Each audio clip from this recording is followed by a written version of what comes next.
On continue avec du sport. Aiguezé se déclare commune sportive et l'a prouvé durant 3 jours à l'occasion des 20 ans du centre sportif. Au programme, un marathon de rendez-vous avec démonstration d'arts martiaux, des matchs de basketball et surtout une soirée durant laquelle les sportifs de l'entité ont été mis à l'honneur. On découvre avec ce reportage de Benoît Dumont et Yves Delvaux.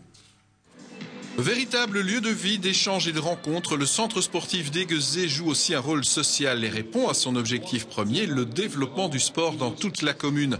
20 ans d'existence, ça se fête, et plutôt 3 fois qu'une. Vendredi soir, devant un nombreux public, les jeunes gymnastes de l'EAG ne se sont pas fait prier, de véritables passionnés. Ouais, depuis toujours, je le suis, alors voilà.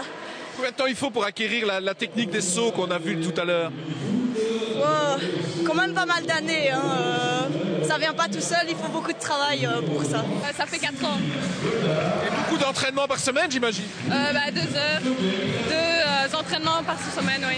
Donc ça fait 4 heures. Avant le festival des arts martiaux du samedi, le jury du mérite sportif d'Aiguezé a récompensé les adeptes du jiu-jitsu, du moudou et du wajutsu. Chaque semaine, ce sont plus de 1100 sportifs qui peuvent ainsi pratiquer leur discipline préférée dans des conditions optimales. Au départ, le centre sportif a été créé pour le basket, enfin notamment pour le basket qui était en manque de locaux à l'époque il y a 20 ans.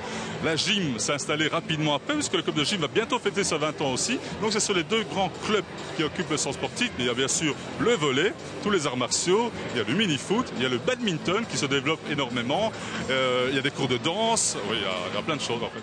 Foot féminin, badminton, tennis de table, foot en salle, basket, balle pelote, mais aussi le club des jeunes d'Aiguezé, vainqueur début juillet des Jeux intervillages, ont ainsi été mis à l'honneur. Le prix spécial de la commune est allé à Anne Cheron, première juge de ligne francophone en Pro League de football, un prix qui lui est allé droit au cœur. Oui, particulièrement parce qu'il est un peu plus spécial que les autres, puisque on est rarement reconnu pour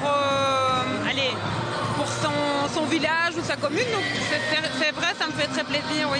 Les bénévoles sans qui aucun sport ne pourrait se développer ont aussi été récompensés lors de cette grande fête du sport 2011. 20e anniversaire oblige, tout s'est terminé par un super gâteau à partager entre 1100 sportifs, grands gourmands s'abstenir.